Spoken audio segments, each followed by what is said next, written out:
देवू जी। अभी ये क्या कर रहे हो? आपको हक कर रही हूँ। अरे आप ये सब क्यों कर रहे हो? आप मेरे भाई की वाइफ हो। हाँ पता है, पर मुझे आप पसंद हो। मजाक मत करो आप। अरे मैं मजाक नहीं कर रही हूँ, मुझे सच में आप अच्छे लगते हो। आपको मैं अच्छी नहीं लगती क्या? देखो, आप अच्छी हो, बहुत अच्छी हो, लेकिन मैंने कभी आपको उस नजर से नहीं देखा। कोई बात नहीं, तो आप देख लो। नहीं नहीं, मुझे नहीं देखना। आप मेरे भाई की वाइफ हो। मैं ऐसा कुछ नहीं सोचता आपके बारे में। अरे पर मैं बोल रही हूँ ना, मुझे आप पसंद हो। आपका भाई मुझे पसंद नहीं है। ओ भाभी, अगर आप दुनिया की आखिरी लड़की भी होंगी ना, तो भी मैं ऐसा कुछ नहीं करने वाला। तो फिर ऐसा क्यों बोला था कि आप मुझे बहुत पसंद हो?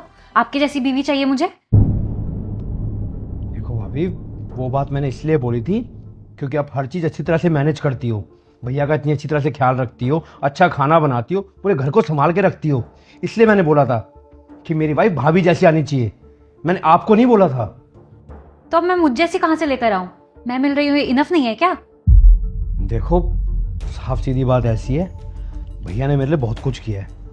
पापा के जाने के बाद उन्होंने मेरे को पढ़ाया लिखाया, कॉलेज की मेरी फीस भरी, मेरी हर ख्वाहिश पूरी की है। वो मेरे बाप समान है, और आप मेरी भाभी माँ हो। तुम्हें पता है, मेरे को मना करना मतलब अपनी जिंदगी को नरक बनाना है। मैं समझा नहीं। समझे नहीं? मैं समझाती हूँ। तुमने तो मुझे रिजेक्ट कर दिया, अब ये तो मुझसे बिल्कुल भी बर्दाश्त नहीं होगा। तो अब तुम्हारे साथ क्या किया जाए? तुम्हें तो इस घर में मैं चैन से नहीं रहने दूंगी ना। तुम्हें तो इस घर से निकलना पड़ेगा। भाभी देखो, आप ऐसा कुछ नहीं करने वाली हो। भैया बहुत अच्छे, आपसे वो बहुत प्यार करते हैं। पर मैं नहीं करती। मुझे तुम चाहिए, और नहीं तो फिर यहाँ से जाना पड़ेगा, हमेशा हमेशा के लिए।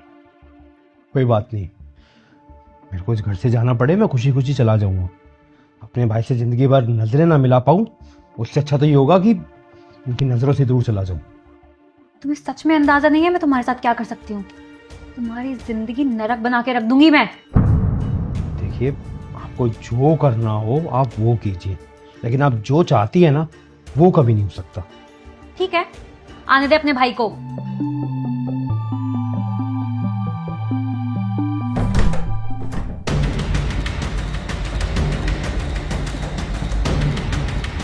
अरे क्या हुआ, तुम रो क्यों रही हो? संजू, थैंक गॉड तुम टाइम से आ गए, नहीं तो ये मेरे साथ पता नहीं क्या कर देता। बस हुआ क्या है? तुम्हारा भाई, जिसे तुम लक्ष्मण जैसा समझते हो, इसने मेरे साथ जबरदस्ती करने की कोशिश करी।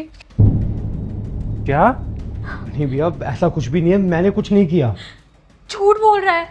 देखो मेरा दुपट्टा भी नीचे गिरा हुआ है। इसने आके मुझे बोला कि भाभी मुझे आप बहुत अच्छी लगती हो, काश आप मेरी बीवी होती। एक काम करो, आप ही मेरी बीवी बन जाओ। अच्छा, तभी तो कहता था कि भाभी मुझे आपके जैसी वाइफ चाहिए।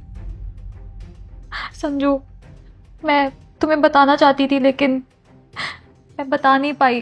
मैं बहुत अनकंफर्टेबल फील करती थी इसके अराउंड। जब तुम ऑफिस चले जाते थे तो ये मेरे पीछे पीछे आता रहता था, मेरे पास रहने के बहाने ढूंढता था, कभी किचन में कभी रूम में। और मैं हमेशा बहाना देके इसको दूर कर देती थी, क्योंकि मुझे इसके इरादे हमेशा से पता थे। नहीं भैया, ऐसा कुछ भी नहीं है, भाभी झूठ बोल रही है। मैं तो इनको बिल्कुल अपनी माँ जैसी समझता हूँ। माँ जैसी समझते हो? अपनी माँ के साथ ऐसा करते हो? दुपट्टा छीनते हो उनका? संजू, मैं इसके साथ इस घर में भी नहीं रह सकती। अगर तुम 5 मिनट और लेट आते तो पता नहीं मेरे साथ क्या हो जाता। ये तो तुम्हारा भाई है, इसीलिए मैं पुलिस को नहीं बुला रही हूँ। इसे प्लीज इस घर से निकाल दो। ये भाई नहीं, ये भाई के नाम पे कलंक है। सही कह रही हो, पुलिस कंप्लेन नहीं कर सकते क्योंकि घर का मामला है। वो कलंक भी है भाभी के नाम पे और वाइफ के नाम पे भी। मतलब क्या बोल रहे हो? क्या बोल रहा हूँ? तुमने कहा ना कि अगर मैं 5 मिनट लेट हो जाता तो पता नहीं क्या हो जाता। अगर आज मैं टाइम से नहीं आता, 5 मिनट लेट हो जाता, तो मेरा भाई जिंदगी भर के लिए मुझसे अलग हो जाता और मेरी नजरों में गिर जाता। मतलब ये कि मैं यहाँ जब से आया हुआ हूँ, जब तुम इसको पीछे से हक कर रही थी, और तब से मैं तुम दोनों की सारी बातें सुन रहा हूँ। हाँ तो तुमने सुना होगा ना कि ये क्या क्या बातें कर रहा था। हाँ, बहुत अच्छे से सुना। और जितना प्राउड फील मुझे इसकी बातें सुन के हो रहा था ना, उतना ही हर्ट मुझे तुम्हारी बातें सुन के हो रहा था। कितनी बार मना कर रहा था कि आप मेरी माँ जैसी हो, भाभी माँ जैसी हो, नहीं करना, लेकिन तुम जबरदस्ती पीछे पड़ी हुई थी। क्या नहीं किया मैंने तुम्हारे लिए? अगर आज मैं टाइम से नहीं आता तो मैं तो तुम्हारी बातों में आ जाता, क्योंकि एक्टिंग बहुत अच्छी करती हो ना तुम। जैसे तुम बोलती वैसे मैं मान लेता। नहीं संजू, तुम गलत समझ रहे हो। हाँ, गलत ही समझ रहा था कि तुम एक अच्छी पार्टनर हो, लेकिन आज मेरी गलत फहमी दूर होगी। और मैंने सब कुछ अपने कानों से सुना, फिर भी झूठ बोल रही हो। नहीं संजू, वो तो मैं बस इनके इंटेंशन चेक कर रही थी। वो तुम घर से चले जाते हो ना, तो देखने के लिए कि ये क्या सोचते हैं मेरे बारे में। अच्छा, तो फिर ये सब बंद क्यों नहीं किया अगर तुम इसको चेक कर रही थी तो? हैं? ये ड्रामे क्यों किए? इसको घर से क्यों निकलवा रही थी?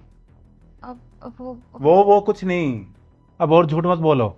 तुम्हारा सच सामने आ गया, और ये सच जानने के बाद अब मैं तुम्हारे साथ नहीं रह सकता। नहीं संजू, ऐसे मत करो प्लीज। भैया प्लीज़ भाभी को घर से मत निकालो, प्लीज़ इन्हें माफ़ कर दो। मैं काम करता हूँ ना, मैं इस घर से चला जाता हूँ, लेकिन इन्हें मत निकालो। ये इसकी पहली गलती नहीं है। मैंने एक बार इससे पहले भी पकड़ा हुआ किसी से चैट करते हुए, तब भी इसने मना किया था कि नहीं करूंगी आज के बाद। बाहर नहीं किया तो घर में करने लगी। तो जैसी औरत पे ना मैं भरोसा नहीं कर सकता। तुम कुछ भी कर सकती हो, तो मैं तुम्हारे साथ नहीं रहने वाला। नहीं प्लीज संजू, ऐसे मत। अंदर जाओ, अपना सामान पैक करो और निकलो मेरे घर से। संजू प्लीज। निकलो।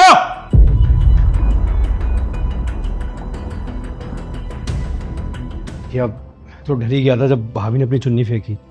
मुझे लगा मैं आपसे हमेशा हमेशा के लिए अलग हो जाऊंगा और आपकी नज़रों में भी गिर जाऊंगा।